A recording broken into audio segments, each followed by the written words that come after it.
So hello everyone, welcome back to the channel. आज हम करने वाले हैं अकाउंटेंसी क्लास 12 का चैप्टर नंबर 2 गुडविल की शुरुआत।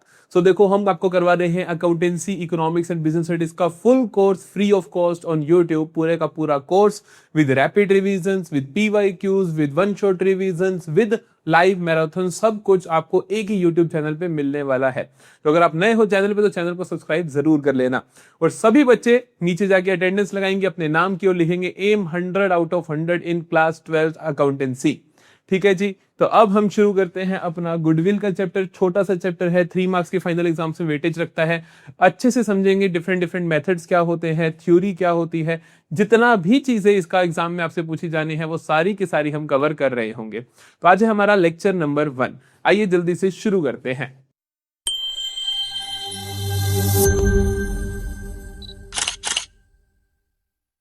तो देखो, सबसे पहले तो थ्योरी के टॉपिक्स। थ्योरी के क्या क्या टॉपिक्स आपको देखने को मिलने वाले हैं। एक तो आपको गुडविल का मतलब क्या होता है, नेचर क्या होती है गुडविल, किसके ऊपर एमसीक्यू आ जाता है, फैक्टर्स अफेक्टिंग गुडविल, कई बार इस पे एमसीक्यू आ जाता है, वैल्यूएशन करनी क्यों पड़ती है गुडविल की, टाइप्स ऑफ गुडविल कौन सी ये है, इसके थ्योरी के टॉपिक्स जल्दी से एक एक चीज करके सबको कवर करेंगे हम। तो सबसे पहले तो आता है मीनिंग ऑफ गुडविल की। गुडविल का मतलब क्या होता है? गुडविल का मतलब होता है मॉनिटरी वैल्यू ऑफ, पैसे के रूप में वैल्यू किस चीज की, रेप्यूटेशन ऑफ अ बिजनेस की, किसी भी बिजनेस की रेप्यूटेशन की, which helps it to earn more profits, excess profits. For example कि मैंने 10 लाख लगा के एक कोचिंग इंस्टीट्यूट शुरू किया और तुमने शुरू किया, तो मैं तुमसे ज्यादा प्रॉफिट्स कमाऊंगा। क्यों? क्योंकि मेरी पहले से रेप्यूटेशन है, विद्यम की रेप्यूटेशन है। तो दैट रेप्यूटेशन का मॉनिटरी वैल्यू, उसको अगर हम पैसे के रूप में माप दें तो उसे हम क्या बोलते हैं? गुडविल बोलते हैं। तो हमने क्या लिखा यहां पर कि monetary value of reputation of a company या of a firm which enables it to earn, जो क्या हेल्प करती है इसको, higher profits than normal profits. कि रुपए 10 लाख लगा के, बच्चा 10 लाख लगा के तुम भी कमा लो, कोई भी कमा सकता है 2 लाख रुपए, ठीक है। लेकिन मैं क्या कर रहा हूं, ये 10 लाख रुपए लगा के 3 लाख कमा रहा हूं। तो ये जो एक्स्ट्रा कमा रहा हूं मैं, एक्स्ट्रा कमा रहा हूं मैं 1 लाख रुपया जो एक्स्ट्रा कमा रहा हूं, that is because of the goodwill. वो किसकी वजह से है? वो गुडविल की वजह से है। और उसी एक्स्ट्रा कमाने की शक्ति को, जो रेप्यूटेशन की वजह से मुझे हेल्प मिल रही है, उसकी मॉनिटरी वैल्यू को हम क्या बोलते हैं? गुडविल बोलते हैं। नेचर ऑफ गुडविल की बात करते हैं जल्दी से कि गुडविल की नेचर कैसी होती है, गुडविल को आप क्या बोलते हो। तो गुडविल की नेचर होती है कि ये एक इनटेंजिबल एसेट होती है। इसको आप देख नहीं सकते, टच नहीं कर सकते, लेकिन इसकी पैसे के रूप में वैल्यू होती है, इसीलिए आप क्या बोलते हो? इसको इनटेंजिबल एसेट बोलते हो। फिक्टिशियस एसेट नहीं बोलते इसको। क्यों? क्योंकि फिक्टिशियस एसेट्स को भी आप देख नहीं सकते, टच नहीं कर सकते, वहां तक तो बात ठीक है। लेकिन फिक्टिशियस एसेट्स जो होती हैं उनकी रियलाइजेबल वैल्यू नहीं होती, उनको अगर आप बेचने जाओ बाजार में तो वो बिकेंगे नहीं। लेकिन गुडविल को बेचने जाओगे, जैसे तुम्हारा बिजनेस बिकेगा तो तुम्हें फालतू पैसे मिलेंगे। क्यों? क्योंकि तुम्हारी गुडविल भी है। मान लो मैं कहता हूं विद्यम, मैंने 10 लाख इन्वेस्ट कर रखा है, मैं विद्यम को बेचने जाऊं तो मैं कम से कम इसको 18 लाख का बेचूंगा। क्यों? क्योंकि 10 लाख तो इसकी जो कीमत है, एसेट्स की कीमत है, और 8 लाख में गुडविल के चार्ज करूंगा। तो गुडविल क्या है? एक इनटेंजिबल एसेट है। It cannot be seen, cannot be touched, but has value for the business. But इसकी पैसे के रूप में वैल्यू होती है। अगली बात ध्यान रखनी है आपको कि goodwill can be valued only with the business. Goodwill अकेली नहीं बिक सकती, जब बिजनेस बिकता है तो उसके साथ ही गुडविल बिकती है। मैंने भी तुम्हें बताया था कि जब हम बिजनेस बेचते हैं तब गुडविल की वैल्यूएशन की जाती है। बेस्ड ऑन रेप्यूटेशन, रेप्यूटेशन पे डिपेंड करती है, अच्छा नाम, अच्छी इमेज, अच्छा काम, इसके ऊपर डिपेंड करती है। सब्जेक्टिव वैल्यू होती है। सब्जेक्टिव का मतलब होता है किसी के लिए कुछ और, किसी के लिए कुछ और। हो सकता है मुझे लगता हो कि किसी फर्म की गुडविल 10 लाख की है, तुम्हें लगता हो 15 लाख है। तो इसलिए डिफरेंट मेथड्स की नीड भी पड़ती है कि हम गुडविल की वैल्यू कर सके। डिफिकल्ट टू क्वांटिफाई, इसको क्वांटिफाई करना, इसकी पैसे के रूप में वैल्यू निकालना इतना आसान नहीं होता। क्यों? क्योंकि सब्जेक्टिव नेचर की आइटम है, देख नहीं सकते, टच नहीं कर सकते। ये पेन है, ये 100 रुपए का मिलता है, तो इसको क्वांटिफाई करना आसान है कि 100 रुपए का है। लेकिन गुडविल जो होती है वो हर बिजनेस टू बिजनेस डिफर करती है, तो वहां पे उसको क्वांटिफाई करना मुश्किल होता है। परचेज और सेल्फ जनरेटेड, इसके टाइप्स ऑफ गुडविल है, आगे हम बात करेंगे इनके बारे में। फ्लक्चुएटिंग, कहते हैं गुडविल की वैल्यू फ्लक्चुएट होती रहती है।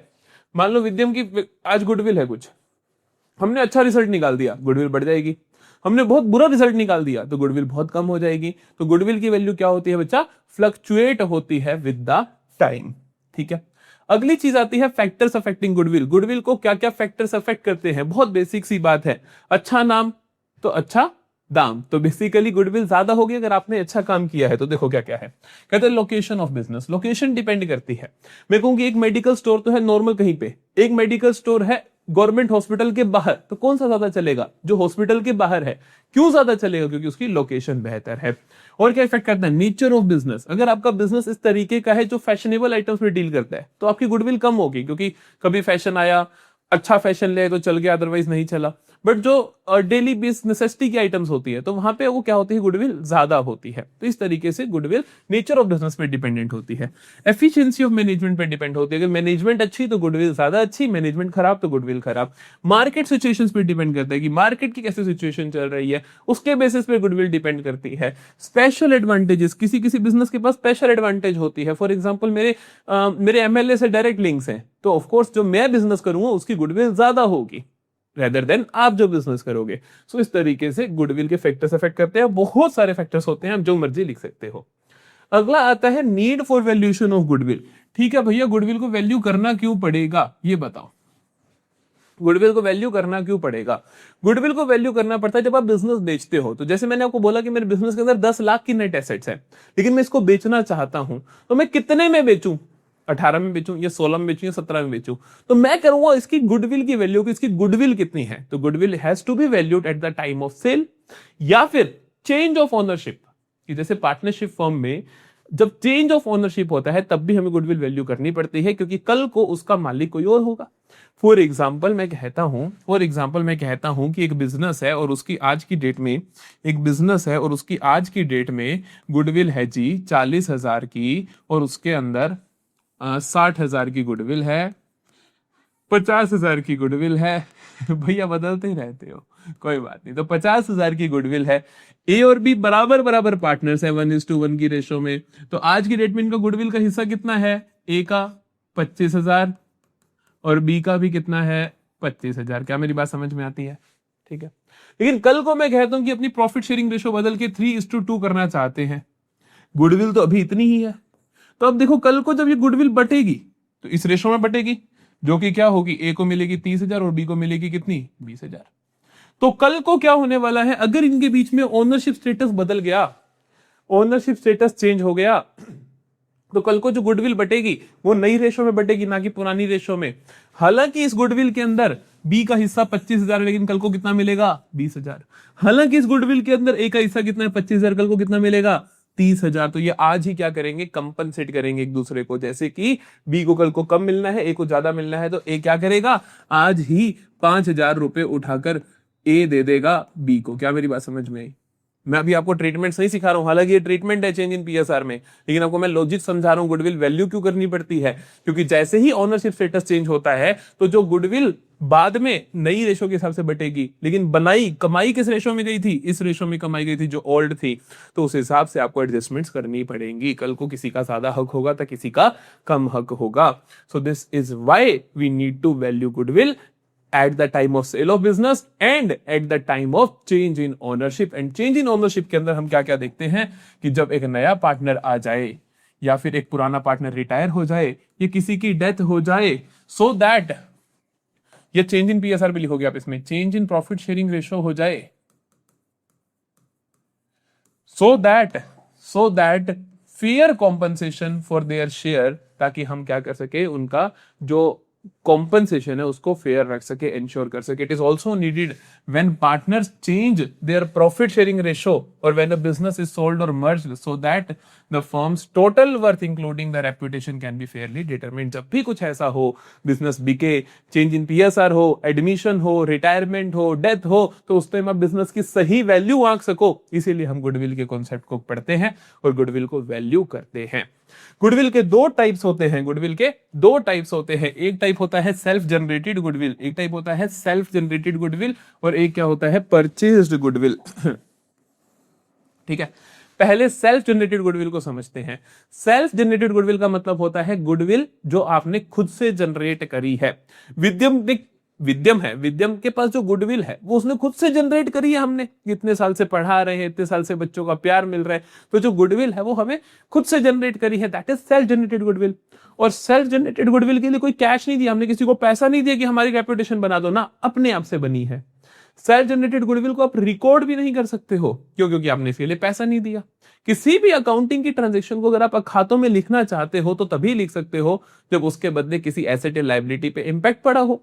लेकिन मैंने तो कोई गुडविल खरीदी ही नहीं, अगर खरीदता किसी को पैसे दे के तब मैं अकाउंट्स में रिकॉर्ड करता, तो मैं इसको अकाउंट्स में रिकॉर्ड भी नहीं करता हूं। तो देखो सेल्फ जनरेटेड गुडविल के बारे में हमने क्या क्या लिखा। सबसे पहले हमने कहा कि goodwill developed internally over time due to reputation, customer loyalty and quality services is called self generated goodwill. Self generated goodwill का मतलब क्या होता है? जो हमने अपने आप से कमाई है। How it arises? Through consistent business operations, marketing and customer satisfaction. ये जो भी आप काम कर रहे हो उसकी वजह से अपनी कमाई है।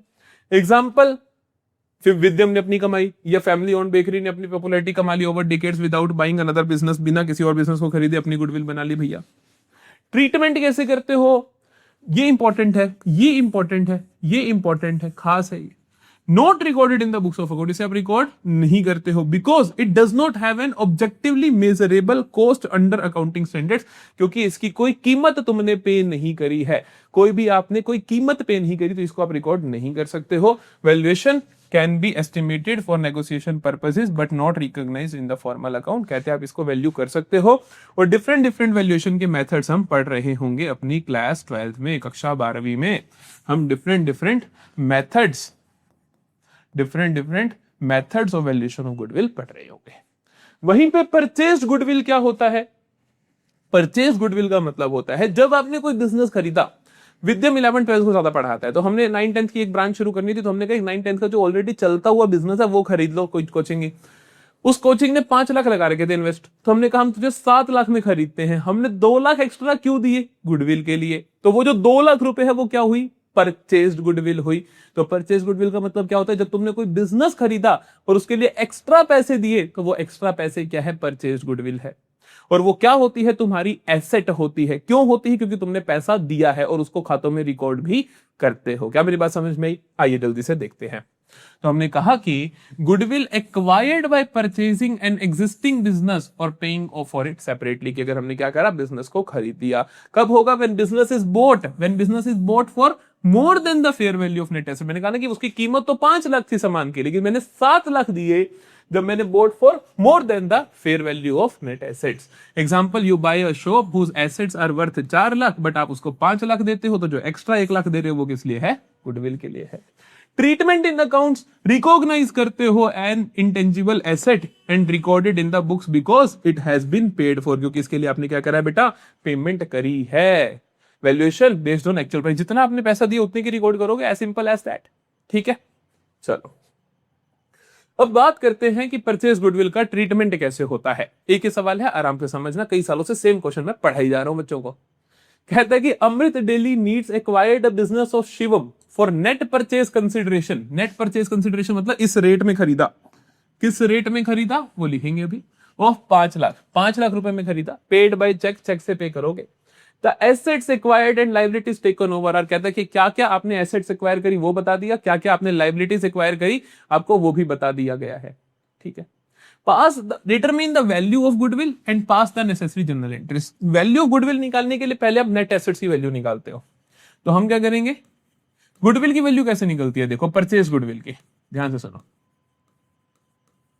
मैंने कहा ना, परचेज गुडविल का मतलब होता है जो तुम फालतू पैसा दे रहे हो देन द नेट एसेट्स, जो उनकी नेट एसेट्स की कीमत है उससे फालतू दे रहे हो। तो नेट एसेट्स की कीमत से फालतू का मतलब है कि जो आप परचेज कंसिडरेशन दे रहे हो, जो आपने रेट मुकाया है सामने वाले बंदे के साथ, माइनस कर दो आप नेट एसेट्स की वैल्यू। माइनस कर दो आप नेट एसेट्स की वैल्यू। परचेज कंसिडरेशन कितना बोला आपने? 5 लाख बोला, 5 लाख बोला, ओके भैया। नेट एसेट्स कैसे निकलेगा? Total assets minus liabilities. कैसे निकलेगा? टोटल एसेट्स माइनस लायबिलिटीज, जो भी आपने ली है। एक और स्टेप में कर देंगे ताकि आप अच्छे से नोट्स बना लेना। ठीक है, नेट एसेट्स कैसे निकलेगा? Total assets minus liabilities. तो कितना आया? 5 लाख माइनस टोटल एसेट्स क्या क्या एक्वायर कर रहे हो आप देखो ध्यान से। फर्नीचर एक्वायर किया भैया, एसेट है 10,000 का। इन्वेंट्री 7.5 लाख की एसेट है। डेटर्स 1.5 लाख के एसेट है। तो 3 एसेट है, 7.5 और 1.5 9 लाख 10,000। तो 9 लाख 10,000 की एसेट्स है। लाइबिलिटीज देखे तो लाइबिलिटीज हमारे पास creditors 5,20,000 liability, salary paper liability, outstanding expenses liability कितना हुआ? 75,000 और 15,000 90,000, 90 और 5 20 6 लाख 10,000। तो हम माइनस कर देंगे इसमें से 6 लाख 10,000। तो कितना आया मेरे पास? 5 लाख माइनस 3 लाख। तो कितना आया मेरे पास? 2 लाख। तो बच्चा गुडविल कितनी है आपकी? 2 लाख। क्या मेरी बात समझ में आई? तो ये आप पहले वर्किंग बना देना छोटी सी। अब हम एंट्रीज पास करते हैं। एंट्रीज कैसे पास करोगे? आपने ये सारा सामान खरीदा, ये लाइबिलिटीज भी ली, जिसके अंदर 2 लाख की आपकी गुडविल भी है, और सामने वाला बंदा है शिवम। देखो एंट्री क्या होगी? Assets account debit. क्या क्या एसेट्स है आपके? Furniture account debit, stock account debit, debtors account debit, goodwill आपका बैलेंसिंग फिगर है, या आप बोलो कि गुडविल भी भैया हमने परचेज गुडविल है तो एसेट होती है, इंटेंजिबल एसेट, तो गुडविल अकाउंट डेबिट। ठीक है बेटा। 2 में क्या क्या लिखोगे आप? 2 में लाइबिलिटीज, क्रेडिटर्स, तो 2 क्रेडिटर्स अकाउंट। ठीक है। कुछ छुप रहा है शायद स्क्रीन में, मैंने थोड़ा गलत, थोड़ा इधर करके लिखता हूं, 1 मिनट। हाँ अब विजिबल होगा, अब विजिबल है ना? अब विजिबल है। तो 2 creditors account, 2 salaries payable account, 2 outstanding expense account. ठीक है। ये सारी लाइबिलिटीज है। और परचेज कंसिडरेशन आप इसको दे रहे हो शिवम को, तो आप शिवम को अपना ड्यू बना लोगे, मतलब शिवम को एज ए लाइबिलिटी रेज कर लोगे 5 लाख से। तो आप शिवम को भी लिखोगे यहां पे कि शिवम भाई हमने तुझे पैसा देना है, टू शिवम 5 लाख। ठीक है। अब सारे अमाउंट भर दो, आपका टोटल मैच होना चाहिए। देखिए क्रेडिटर्स कितने हैं बच्चा? 5,20,000। सैलरी पेबल कितना है? 75,000। और ये कितना है? 15,000। ठीक। इधर आ जाओ, फर्नीचर कितना है आपके पास? 10,000। स्टॉक कितना है? 7.5 लाख। डेटर्स कितना है? 1.5 लाख। और गुडविल कितना है? 2 लाख। ठीक है। अगर चाहो तो ये लास्ट में भी लिख सकते हो एज अ बैलेंसिंग फिगर। ठीक है, कि आपने सारी एसेट्स लिख दी और ये लिख दिया कि लाइबिलिटीज क्या है और सामने वाले को देना कितना है, तो जो बैलेंसिंग फिगर आएगा ऑटोमेटिकली यही आ जाएगा। चाहो तो आप चेक कर लेना, क्योंकि गुडविल का मतलब बैलेंसिंग फिगर ही होता है कि कितने फालतू पैसे दे रहे हो, कि ये सारा कुछ दे रहे हो, इतना सामान आ रहा है, तो फालतू जो आ रहा है वो बैलेंसिंग फिगर हो जाएगा आपका गुडविल। दिस इज हाउ आप रिकॉर्ड करोगे। इस एंट्री को करने के बाद आप एक और एंट्री पास करोगे, दैट इज शिवम को पेमेंट करोगे। अभी तो आपने शिवम को अपनी लाइबिलिटी बनाया है 5 लाख से, अब शिवम को पेमेंट करोगे तो एंट्री क्या बन जाएगी? शिवम डेबिट टू, चेक से पेमेंट कर रहे हो तो टू बैंक अकाउंट 5 लाख। लो जी, क्या मेरी बात समझ में आई? जल्दी बताएं, क्या मेरी बात समझ में आई? जल्दी बताएं। दिस इज हाउ आप परचेज गुडविल का ट्रीटमेंट करते हो। आपसे यही जनरल एंट्री पूछी जाएगी या आपसे एमसीक्यू पूछा जाएगा, इससे ज्यादा नहीं पूछा जाएगा। आइए जी, अब देखते हैं what are the different methods of valuation of goodwill. Different methods क्या है गुडविल को वैल्यू करने के? गुडविल को वैल्यू करने के डिफरेंट मेथड्स क्या क्या है? ठीक है, तो देखो गुडविल को वैल्यू करने के हमारी क्लास 12th के सिलेबस में 3 मेथड हैं। एक है एवरेज प्रॉफिट मेथड, एक है सुपर प्रॉफिट मेथड और एक है कैपिटलाइजेशन मेथड। तो 3 मेथड्स हम आपको पढ़ाने वाले हैं, average profit, super profit, capitalisation. ठीक है, तो पहला मेथड होता है एवरेज प्रॉफिट मेथड। इसका फॉर्मूला होता है कि goodwill is calculated as average profits into number of purchase years. ठीक है, ये जो नंबर ऑफ परचेज ईयर्स वाली टर्म है ये ऑलवेज गिवन इन क्वेश्चन, बता देगा कि कितना नंबर ऑफ परचेज ईयर है। और नंबर ऑफ परचेज ईयर का मतलब सुन लो क्या होता है, इसका मतलब होता है कि इस गुडविल की लाइफ टाइम कितनी है, कि जो गुडविल बन रही है ये जो कितने टाइम तक काम आएगी जिस गुडविल की आप वैल्यूएशन कर रहे हो, तो that is number of purchase years, और क्वेश्चन में गिवन होगा। एवरेज प्रॉफिट्स का मतलब क्या होता है, आप निकालोगे एवरेज बिजनेस प्रॉफिट्स। क्या करोगे? Average business profits. Average business profit का मतलब थोड़ा सा ध्यान से सुनना, इसका मतलब होता है कि जो बिजनेस से रिलेटेड प्रॉफिट्स है वो आएंगे सिर्फ। मतलब कि क्वेश्चन में जनरली आपको गिवन क्या होता है, गिवन क्या होते हैं? Net profits. तो आपको क्या करना पड़ता है, नेट प्रॉफिट्स के अंदर कुछ प्लस माइनस करनी पड़ती है एडजस्टमेंट, जो कि मैं आपको अगली क्लास में सिखाऊंगा।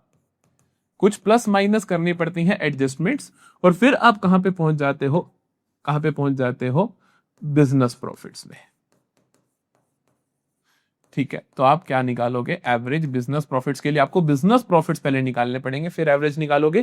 क्वेश्चन में आपको नेट प्रॉफिट दिए गए होंगे, कुछ आप एडजस्टमेंट्स करोगे, उसके बाद ही आप ये कर पाओगे। अच्छा भैया, एडजस्टमेंट्स का क्या मतलब होता है, एक एग्जाम्पल बता देता हूं। एग्जाम्पल के तौर पर आपको क्वेश्चन में दिया गया है कि भैया हमारे ना बाढ़ आ गई थी, फ्लड आ गया था, उसकी वजह से 10,000 का नुकसान हो गया। तो मतलब आपको एक तरीके से एबनॉर्मल लॉस दे दिया। एबनॉर्मल का मतलब है कि हर साल थोड़ी बाढ़ आती है बच्चा।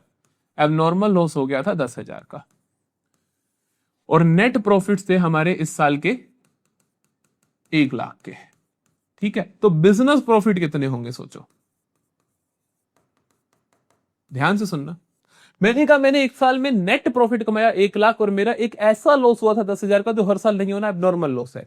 तो मुझे बिजनेस प्रॉफिट मतलब एक्चुअली में ऑपरेशनल कितने प्रॉफिट्स हुए, मतलब नॉर्मली कितने हुए, इसमें से हम कहेंगे कि भैया एबनॉर्मल लॉस हर साल तो नहीं होता, तो इसको वापस से जोड़ दो, तो हम क्या कहेंगे 1,10,000। तो हमने नेट प्रॉफिट्स में क्या करा, एबनॉर्मल लॉस को जोड़ दिया, क्योंकि हर साल ये लॉस नहीं होने वाला, तो हम इसको क्या कर देते हैं, एड बैक कर देते हैं। क्या मेरी बात समझ आई? तो दिस इज हाउ आपको गुडविल निकालनी होती है एवरेज प्रॉफिट मेथड से। एवरेज प्रॉफिट का मतलब होता है कि पिछले 3-4 साल का आप एवरेज निकाल लोगे, लेकिन उन प्रॉफिट्स को पहले एडजस्ट करना पड़ेगा और बिजनेस प्रॉफिट तक पहुंचना पड़ेगा, और फिर आप उनकी एवरेज निकालोगे कि मान लो 4 साल है तो चारों साल के प्रॉफिट्स को प्लस करा, डिवाइड कर दिया 4 से, and then number of purchase जो कि क्वेश्चन में गिवन होंगे उससे मल्टीप्लाई कर दोगे। ठीक है, आई होप आपको एक एक बात समझ आ गई है आज की क्लास की। अब मिलेंगे अगली क्लास में और पूरी कोशिश करेंगे कि एक ही क्लास में average profit method including weighted average profit method में आपको अच्छे से कवर करवा दूं और कोई भी दिक्कत ना रहे। ठीक है जी, अगर क्लास पसंद आई हो तो चैनल को सब्सक्राइब करना मत भूलना, लाइक कर देना, अपने दोस्तों के साथ शेयर कर देना, और कमेंट सेक्शन में बता जरूर देना कि तुम्हें कैसा लगा मेरा लेक्चर। और अगर तुम पूरी की पूरी सीरीज फॉलो कर रहे हो तो भी मुझे बता के जाना कि हाँ जी सर, हम पूरी की पूरी सीरीज फॉलो कर रहे हैं और हमें बहुत मजा आ रहा है, अकाउंट्स की भी कर रहे हैं, इको की भी कर रहे हैं और बिजनेस की भी कर रहे हैं। तो मिलते हैं जी अगले लेक्चर में गुडविल के पार्ट नंबर 2 के साथ। Bye bye, take care.